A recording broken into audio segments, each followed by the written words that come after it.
안녕하세요. 윌리엄 리입니다. 진짜 친일 반역자들은 누구였나?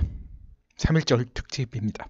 35년간 일제시대를 겪으면서 그중 친일 반역분자들을 가리는 건 의미가 없다는 이야기도 있지만 저는 이에 대해 이런 사람들은 친일 반역분자들이었다고 봅니다. 뚜렷하게 조선인들의 삶을 피폐하게 만들거나 아니면 무고한 조선인들을 고문으로 불구로 만들거나 죽게 만든 자들. 이에 해당하는 사람들을 꼽자면 첫 번째, 이제 특별고등계, 약칭 특고 형사들입니다.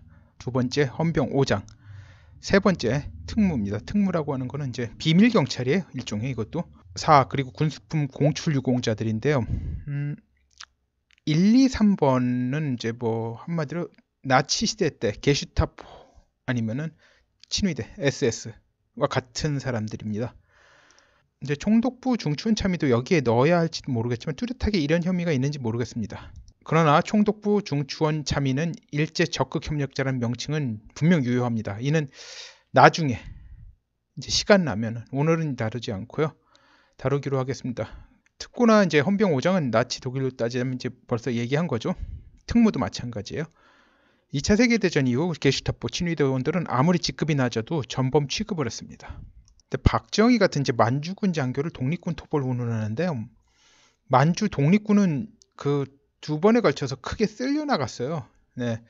근데 이제 거의 뭐 첫 번째 쓸려 나갈 때 뭐 거의 7, 80% 넘게 쓸려 나가서 뭐 와해됐다고 봐야죠. 그때가 언제였냐? 1921년이었습니다. 조선 공산당원들이 만주 연해주에서 주도권을 주기 위해서 조선 독립군 전체를 갖다 특히 이제 민족주의 계열 전체를 갖다 소련 적군에 팔아먹은 1921년 자유시 참변으로 괴멸됐습니다. 자유시 참변은 여러분이 뭐 구글링이나 위키피디아 등을 통해서 찾아보시기 바랍니다. 이제 그 뒤에 남은 사람들은 이제 정체가 독립군인지 마적인지 구별 안 되는 그런 사람들이었죠. 이제 그런 사람들마저 이제 1942년 관동군의 대대적 캠페인으로 만주에서 이제 사라졌습니다. 이제 김일성, 김성주의 동료였던 최현의 회고록을 보면 마적인지 독립군인지 뭐 정체성이 모호하던 시절에 살기 위해서 아편 유통도 했다고 하고 회고하고 있습니다. 이제 큰 덩어리 아편 그런 걸 갖다 유통을 했습니다. 이들은 1942년 소련으로 도망갔습니다. 뭐 여러 가지 이야기가 있습니다. 도망간 것이 관동군에 의해서 쫓기기도 했고, 그리고 모택동이 조선인들을 갖다 조선인 공산당원들을 갖다 그 숙청하는 과정에 그걸 피해서 갔다는 이야기도 있습니다. 근데 이제 뭐 이렇게 살아서 도망갈 수 있었던 건 결국은 동료 조선인 공산당원을 배신한 거 아니냐. 뭐 백모는 이제 그런 추정을 합니다만 뭐 이건 아직까지 뭐 백모 외에는 다른 사람들은 이야기하고 있지는 않아서 그거는 뭐 학술적으로 정립된 건 아니니까. 이제 박정희는 1944년 임관되었어요. 즉 이 당시 만주에는 독립군이라는 게 존재하지 않았어요. 뭐 좌파고 우파고 간에 있다고 하면 뭐 저기 마적이 있어 마적. 그리고 전에 말씀드린 적 있지만 일제는 이제 만주군 장교로 복무 중이던 조선인 장교들의 충성심을 그닥 믿지 않았습니다.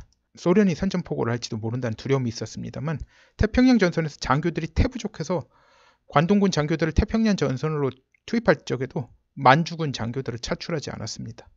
그리고 박정희의 일대기를 보면 박정희가 만주군 장교가 된 건 교사로 근무하며 일본인 교장과 사이가 극도로 악화되어 자기가 장교가 되어 그 교장 콧대를 눌러주겠다고 한 것이었습니다. 일제시대에 이제 소위 직급이 존재했는데 소학교 교직원은 위치가 군 하사관과 하급 장교 중간 정도였습니다. 그러니까 소위만 돼도 교장보다 높은 거예요. 이 직급은 상당히 중요하게 지켜졌어요. 뭐 그 서슬퍼런 그 헌병 5장이나 특고 형사들도 뭐 제국대학교 교수를 함부로 대하지 못했습니다. 그래서 나중에 뭐 이제 거물 남로당원이 된 이제 이강국이 이제 나중이라고 하면 독립부죠. 해방 후 이강국을 갖다 이제 쫓겨가지고 뭐 도망갔는데 이제 자기 은사집으로 갔습니다. 경성 제국대학 법학부 일본인 은사집으로 숨어 들어가는데 그 은사가 호통을 쳐서 그 특고 형사들을 갖다 그 내쫓았죠. 특고 형사들이 집을 뒤진다. 그러니까 영장도 물론 특고 형사들은 당시에 영장 없이 뭐 아무 집이나 뒤질 수 있었습니다. 그런데 문제가 뭐냐면 그 집이 제국대학교 교수 집이거든요. 그러니까 그 사람이 호통을 치니까 어디 감히 그러니까 그 위세에 눌려서 수색을 포기하고 돌아간 적이 있어요. 일제시대 때 이런 직급이라는 게 분명히 존재했어요. 이 직급에 대해서 왜 이야기하는지 좀 이따 나옵니다. 아무튼 위에 언급한 기준에 따른 부역자들을 살펴보고 정치인들을 살펴보면 정치인들 중에서 위의 기준에 부합하는 친일 반역자들의 후손들은 유독 더불어민주당 쪽에 많습니다. 이거 보세요. 이게. 근데 뭐 뭐 노무현 할아버지, 뭐 안철수 할아버지 뭐 이거까지는 뭐 좀 그래도 확실한 사람들만 봅시다. 확실하게. 제가 아까 말한 헌병 5장 3명 있죠. 신기남 아버지, 이미경 아버지, 정동채 아버지, 헌병 5장입니다. 그리고 김희선 아버지 좀 이따 얘기하는데요. 만주국 특무였습니다. 그렇기 때문에 제가 아까 말한 그 카테고리에 드는 사람이 여기 지금 4명이 있습니다. 게다가 김희선 아버지 김희선은 자기가 독립군 후손이다라고 해가지고 쇼를 했었죠. 참으로 가증스러운 일입니다. 뭐 정동영 아버지, 뭐 정진철이 뭐 식량 수탈 뭐 그쪽에 적극적으로 참여했다. 뭐 이 문제에 대해서는 이제 좀 더 뭐 증거 수집이 필요할 것 같아요. 그러니까 저는 이제 이 부분에 대해서는 오늘은 뭐 딱 한 사람, 제일 대표적인 사람 한 사람만 예를 들겠습니다. 자, 헌병 5장만 세시죠. 자, 보세요. 당시 만주국 특무는 사상이 수상한 자를 일본도로 직결 처분할 수 있는 권한이 주어졌습니다. 그러니까 사상이 수상한 자, 뭐 간첩같이 보이는 자 즉시 고문하고 바로 죽일 수 있었어요. 최악의 경우는 신기남 아버지 신상목이에요. 이 사람은 교사직을 사직하고, 아까 말했죠. 직급이라는 게 교사보다 낮은 직급인 헌병 5장직을 자원한 거예요. 5장이면 하사예요. 하사. 자원은 당시에도 매우 드문 경우입니다. 생각해보세요. 상사도 교사보다 낮은데 하사예요. 하사. 그러니까 두 단계를 갖다 내려가지고 아마 상사하고 거의 비슷한 수준일 거예요. 그래도 상사.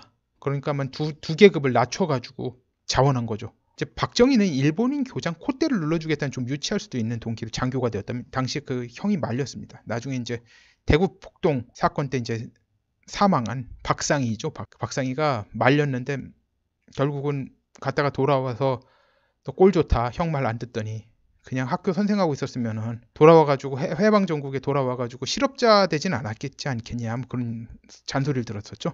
신상목은 정말 일본 제국에 대한 충성심이 투철했던 자입니다. 신상목은 여자 조카죠. 종군 위안부를 지원할 걸 권하고 사람들을 마구 고문하여 죽이고 불구 만든 공로로 조선인 헌병 5장 중에서 유일하게 군조로 승진했습니다. 자, 그리고 군수품 공출 유공자의 대표적 인물이 백붕제예요.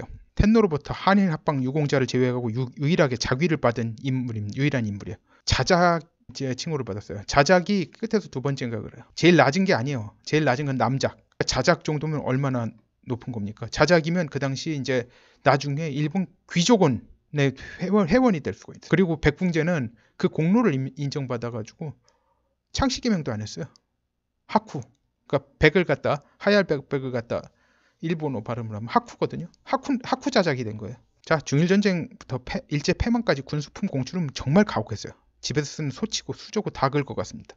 이게 백붕제 이자는 부잣집 아들에다가 변호사 면허까지 있어서 가족의 생계를 위해 그릇짓할 필요가 없던 자인데 행정관료로 출세하기 위해 그 짓을 한 겁니다. 자, 이보다 뭐 훨씬 강력한 범죄, 훨씬 악독한 범죄지만 뭐 유대인 집단 학살의 기획자 아이히만은 법정에서 가족 먹여 살리느라 그랬다라고 변명이라고도 했는데 백붕제는 그런 변명할 여지가 전혀 없습니다. 자, 그 백붕제의 아들이 백낙청이죠. 둘째 아들이에요. 아버지에게서 받은 재산으로 북한에 나라를 넘기려 애쓰고 있습니다. 지혜비를 인정해줘서 6.25 동란 중에 납북했던 것이 엄청 고마웠던 모양입니다. 백붕제는 납북 중 폭격 맞아 죽었다고 전해집니다. 떡인지 뭐 하여튼 뭐 기관총 사격인지 뭐 많이 죽었어요. 그렇게 해가지고 뭐 아래 가는데 뭐 누가 누군지 아나요? 공격하다 보면 이제 군인들은 잽싸게 숨는데 이런 사람들은 잽싸지 못하죠. 당연히 나이가 있는데. 자, 앞에서 말한 대로 아무튼 희한하게도 정치인들 중에서 악질 친일 반역자들 손은 더불어민주당에 모여 있어요.